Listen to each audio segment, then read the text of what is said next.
So, Mr. Business Owner, what I'm telling you is, besides of growing and giving doable orders and training people, what you need to do is you need to be setting up a system so that people come and go. Let them come and go. I mentioned it before in this series. We change presidents every 4 years. We change CEOs of large companies every 2, 3, and 4 years, sometimes every couple months. Salespeople come and go in those large companies. So why the hell do you think that you need every employee to work there for many, many years? In fact, I also told you that, for instance, in a place like Hilton, if you do not get promoted every 2 to 3 years to a different hotel, a different position, totally out of where you were, which means a new person had to come into the new job. If you do not get promoted, you most likely get fired because you get stale. So you don't even want people to be all that long in your position. Remember when we talked about the salesperson and the marketing person and this customer service person and maybe even the bill collecting person being the same person?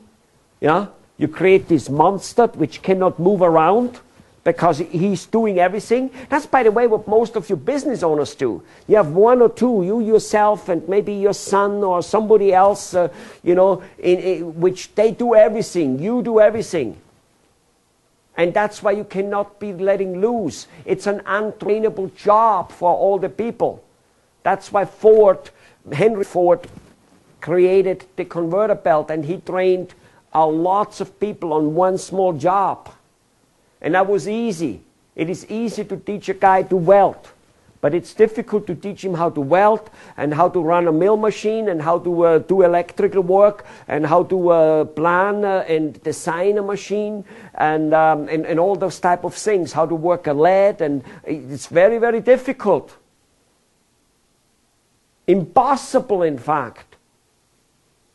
That's why it's called specializing in the medical field, even in dentistry. Such a small part out of the whole body is keeping healthy. There's, 7 or 8 or 9 different fields of dentistry. An endodontist, an orthodontist, a periodontist, a general dentist, a pediatrician for the children alone. I'm probably forgetting a bunch of that. An oral surgeon, okay? See my point? And that's just about a tooth. Wow.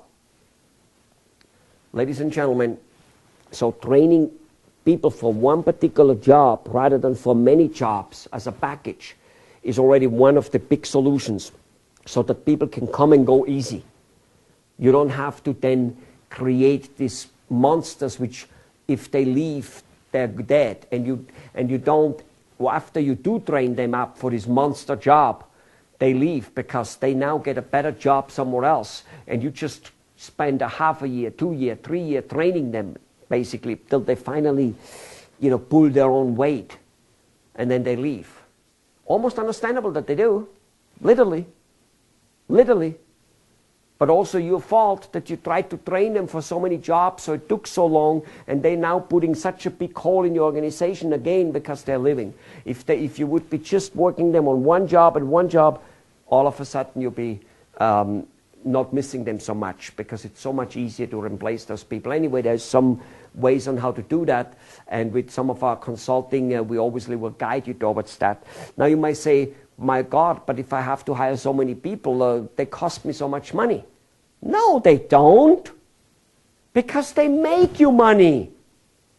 If your sales and your marketing person are 2 different people already, I'm telling you, of course you're going to make a lot more money because the marketing person is actually out there marketing, where like now your sales/marketing person isn't marketing. You understand? All right, good. So staff turnover will be with you, be it in the United States, be it in Taiwan, or be it in Singapore, or especially like in India, where it is becoming new to you guys, when yet it has been around with people like me in my countries forever. And we have systems. That's why there is an H&R department. Live with it. Realize it. It's no different than there is a monsoon in Bombay in India. There are snowfalls in Austria in December. Don't try to figure out how not to have a snowfall and how not to have a monsoon. Just buy yourself different and better clothes. Build your houses to withstand it. Yeah? Do you think my father is super happy that he has to build a snow wall and that he has to put a roof up there which holds storms and which holds 5 meters of snow coming on the house? No, but it's the lesser of two evils than standing in the cold and having no house and having the snow coming in the house in winter. Same than in Bombay with the monsoon. My mom always said, there is no such a thing like bad weather. There is only bad clothing. Yeah, that's what she said. And you know what? That's what this is all about. So the staff turnover is not a bad thing. It's just what it is. Just like some people ask me when I'm down in India, they say, oh, why do you come down here? I used to live there for 2 years in 1995 and 96. And people would say, why do you come down here? You have it so nice in the United States. People in the United States would tell me, why do you go down there to this, whatever, dirty, bad country and cannot even eat beef and stuff like that and blah, blah, blah. You know, it's so much better over there and it's so much worse over there. Depends where you were. And my answer back then was always this. It's not better. It's not worse. But it is different. Just live with being different. Different is good. Different doesn't make it better or worse. It's just different. My wife is different than yours. That doesn't make my wife better than yours. Just different. Realize that, live with it. So, you are having in India a different set of rules of how people will work for you. First of all, grow your company so that you can offer opportunities to your company the way Reliance and Data can. And that holds true for every American small and medium-sized business also. And number two, do not look at it with disgust that you have to be spending money on staff training and staff turnover. It's part of you making millions of dollars if you do it right. Do you understand? This is just what it is. It's part of the pain, no different than for an Olympic guy. It's part of the pain to overcome the problems which are there to become an Olympian and to become a medal winner. Okay?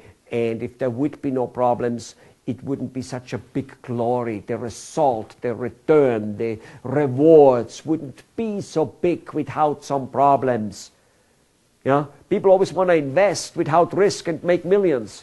It doesn't work, except for here and there, that lucky little guy who by accident invested $50 and made millions because of whatever. You're not part of those people most likely. And if you ever will be part of this, it's because you're out there kicking and doing. You think the gold digger who sleeps at home and does nothing and just is drunk, he will find lots of gold? The guy who will find the gold is usually the guy who is out there digging every day. In the movie industry here in Hollywood and maybe over there in Bollywood, they quite often keep saying, an overnight success. Julia Roberts, an overnight success with her movie Pretty Woman, I think. I'm not so sure. But anyway. Oh, far from it. She was not an overnight success. She made dozens and dozens and dozens of movies where she got barely any paycheck. It's because she was out there kicking, making movies, that she actually then one role gave her the overnight success, yes. But it wasn't an overnight success. She worked a long time to get there. And so do most of us business people, ladies and gentlemen. There is no one way to get rich. There is no one way to get it except here and there finding the lottery, and that doesn't work. By the way, did you know that literally 95% of all lottery winners are broke within a few years? Completely broke and life destroyed? How can that possibly be? They had nothing before and they got this. They didn't know what to do it. They didn't learn how to create it, and they not only splundered it and were back to normal. That would be still one thing. So they had a couple of years. No, they did things so wrong that afterwards they were completely and utterly screwed up. So, ladies and gentlemen, staff turnover will be with you. Grow your company, and most importantly, realize that you have to put a system in place which, yes, will cost some money to hire and train people. One of them is don't train them for too large of a job. Get them for single jobs. Realize that. Don't fight it, because just like the snow or the monsoon, it will be here, it will be there. You're going to be much more happy not fighting it, and will be able to concentrate on growing rather than on trying to concentrate your mind and working on making that happening when yet you're fighting Mother Nature. It isn't going to happen. See you on the next topic. Look forward to